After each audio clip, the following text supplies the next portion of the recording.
आपल्यासोबत कृषी अर्थ अभ्यासक विजय जावंदिया सर आहे. सर, ज्या प्रकारे साखरेचे दर कडाडले, नेमकं कोणाच्या चुकीमुळे हे घडलं आणि याला जबाबदार कोण? एका वाक्यात जर सांगायचं याला जबाबदार 100% सरकार आहे. याचं कारण असं आहे, मी काही आरोप करण्याकरता नाही करते, हे काँग्रेसच्या राज्यातही होतं.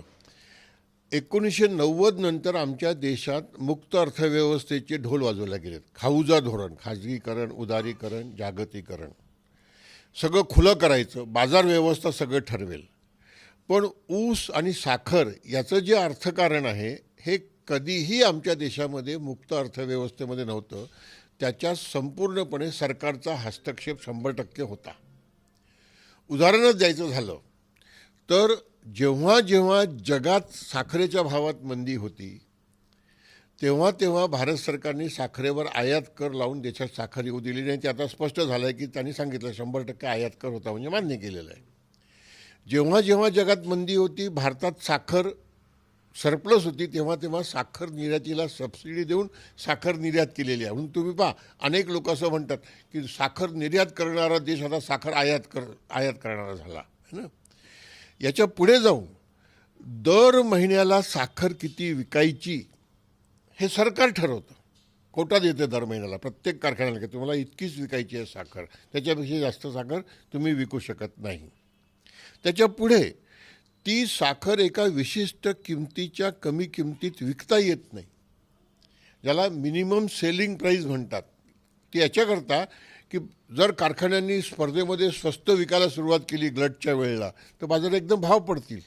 तर ते सुद्धा प्रोटेक्शन देण्याकरता सरकारचा हस्तक्षेप आहे. मिनिमम सेलिंग प्राईस जी आता 31 रुपये आहे. इतकं सगळं हे जे आहे हे सगळं सरकारच्या नियंत्रणात आहे. चुकलं कुठे? मग चुकलं कुठे आहे की नाही. तर आता जो एक आरोप केला जातो आहे की बा इथेनॉलकडे गेल्यामुळे हे होत आहे, हे सुद्धा पूर्णपणे बरोबर आहे. निश्चित काही ना काही त्याचा भाग आहे, पण त्याच्यामुळे आज तेजी आलेली असं नाही आहे. तर याचं मुख्य कारण असं आहे की 22मध्ये तर आम्ही जवळपास 110 लाख टन साखर एक्सपोर्ट केलेली आहे. मग साखरचा बफर स्टॉक आम्ही चांगला करून का ठेवला नाही? जसा गव्हाचा करून ठेवतो आम्ही तसा तांदळाचा करून ठेवतो 2-2, 3-3 वर्षाचा. तर हे सरळ सरळ ऊस कारखानदारांना खुश करण्याकरता हे सरकारचा हस्तक्षेप याच्यामध्ये असतो, हेही सत्य नाकारता येत नाही. याच्यामध्ये नंबर 2चे व्यवहार असतात, हेही आपण नाकारू शकत नाही. आणि महाराष्ट्रात जरी सहकारी साखर कारखानदारी असली तरी आता महाराष्ट्रातली 50% कारखानदारी ही प्रायव्हेटमध्ये गेलेली आहे. यामध्ये आणखी एक विषय की मागच्या वर्षी झालेलं कमी उत्पन्न, या वर्षीचा अल निनोचा इफेक्टमुळे उत्पन्नावर होणारा परिणाम आणि पुढच्या वर्षी होणारी तूट, हे देखील एक कारण आहे. मी आता ते सांगत होतो. आणि उत्तर भारतामध्ये तर सगळी खाजगी साखर कारखानदारी आहे. आता झालं का, जसं मी सांगितलं की 22मध्ये तर आपण विक्रमी निर्यात केली, कारण तेव्हाही होती. तुम्हाला मी तेव्हाच आठवतं, अत्यंत नम्रपणे सांगतो, नितीन भाऊ गडकरींनी शरद पवारांच्या सोबतच एका कार्यक्रमामध्ये जेव्हा जगात साखर 20 रुपये किलो झाली होती तेव्हा असं वक्तव्य केलं होतं की जो कोणी शत्रू असेल त्याला साखर कारखाना काढायला सांगावा आणि ऊस पेरू नये वगैरे असं सगळं. आणि म्हणून त्यांनी इथेनॉलला जोर दिला होता तेव्हा, कारण साखर जगात मंदीत होती. माझा आक्षेप तेव्हाही होता की इथेनॉल हे ब्राझीलची नक्कल करून आपण करू शकत नाही, कारण ब्राझीलचा ऊस हा इरिगेटेड नाही, पावसावरच होतो. आपल्याकडे पाण्याचं शॉर्टेज आहे आणि आता सगळेजण म्हणतात की इतका ऊसाला पाणी लागतं वगैरे, ते जाऊ द्या. पण झालं काय आहे की आता मागच्या 2 वर्षापासून साखरेचं उत्पादन कमी झालेलं आहे आणि उत्पादन कमी झाल्यामुळे आपल्या देशाची गरज वाढते आहे.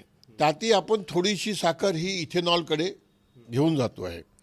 माझं असा आक्षेप आहे की हे जेव्हा कमी कमी उत्पादन होत होतं तेव्हाच भारत सरकारने इथेनॉलच्या याला ब्रेक लावायला पाहिजे होता. तो लावला त्यांनी, पण तो उशीर केला. पहिले 50% इथेनॉल हे आपल्याला ऊसातनं मिळत होतं, आता ते त्यांनी म्हणतात की 33%च आम्ही केलेलं आहे, पण याला उशीर झालेला आहे. एक गोष्ट. दुसरी गोष्ट, जेव्हा सरप्लस खूप साखर होती तेव्हा तुम्ही एक्सपोर्ट सबसिडी देऊन का केली? तुम्ही 2-3 वर्षाचा बफर स्टॉक करायला पाहिजे होता. तिथे मार खाल्लेला आपण. आणि तिसरी सगळ्यात महत्त्वाची गोष्ट ही की एल निनोनी आता एक नवीन संकट उभं केलेलं आहे. भारत सरकारची कोंडी अशी झालेली आहे की कॅरी फॉरवर्ड स्टॉक कमी आहे आणि एल निनोचं संकट आहे, म्हणजे पुढच्या वर्षीसुद्धा उत्पादन कमी येणार आहे ही भीती आहे. आणि त्याच्यामुळे बाजारात व्यापारी तर याची वाटच पाहत असतो ना. माझं नेहमी मत आहे की व्यापारी जोपर्यंत सप्लाय लाईन चांगली आहे तोपर्यंत होर्डिंग करून नफा कमवत नाही. त्याला जेव्हा जेव्हा हे लक्षात येतं की सप्लायमध्ये हिंडरन्स आहे तेव्हा मग तो होर्डिंग सुरू करतो आणि त्या होर्डिंगच्या सायकॉलॉजीमध्ये मग बाजारात एकदम भाव वाढायला लागतात. यावर्षी जे झालेलं आहे ते हेच झालेलं आहे. याला बळ दिलेलं आहे जागतिक बाजारातल्या साखरेच्या भावानीसुद्धा. व्यापाऱ्यांच्या लक्षात आलेलं आहे की जगातनं साखर आयात जरी केली ती भारत सरकारने जाहीर केली आहे की 0 ड्युटीवर आम्ही आता तुम्हाला 10 लाख टन साखर आयातीची परवानगी देतो आहे. आणि तीसुद्धा रॉ शुगर, म्हणजे इथे आणल्यावर ती तुम्हाला रिफाईन करावी लागेल. पण माझी माहिती अशी आहे की आजच जगाच्या बाजारात $560 प्रति टन म्हणजे $56 एका क्विंटलला भाव आहे. या भावाची साखर जर आयात केली तर ती भारतात ₹65 कमी काही येणार नाही. म्हणजे व्यापाऱ्यांच्या लक्षात आलेलं आहे की आयात करू नये की आता भाव पाडता येत नाही. मला यात म्हणायचं हे आहे की इतकं सगळं नियंत्रण जर सरकारचं आहे तर सरकार आता कोंडीत कुठे आलेलं आहे. तर सरकार आता ज्याप्रमाणे गव्हाचा स्टॉक किंवा तांदळाचा स्टॉक FCIच्या गोडाऊनमधनं सोडून बाजारातली तेजी थांबवू शकत होती तसं ते साखरेच्या बाबतीत करू शकत नाही की साखरेचा कोटा जास्त देऊन, जसं यावर्षी 22 लाख टन या महिन्यात दिला आहे म्हणतात, तो 30 लाख टन जाहीर करून बाजारात एकदम सायकोलॉजिकली प्रेशर निर्माण करायचं ते त्यांना करता येत नाही आहे. हा प्रेशर त्यांनी निर्माण केलेला आहे 10 लाख टन साखर आयातीचा, पण तोही इफेक्टिव्ह नाही आहे. कारण की ती साखर असं म्हणतात ऑक्टोबरमध्ये येईल. आणि त्याच्यामुळे होणार काय आहे आता ऊस उत्पादकांना या तेजीचा काही फायदा मिळणार नाही आहे. मधले व्यापारी दलाल जे काही आहेत ते हे करतील.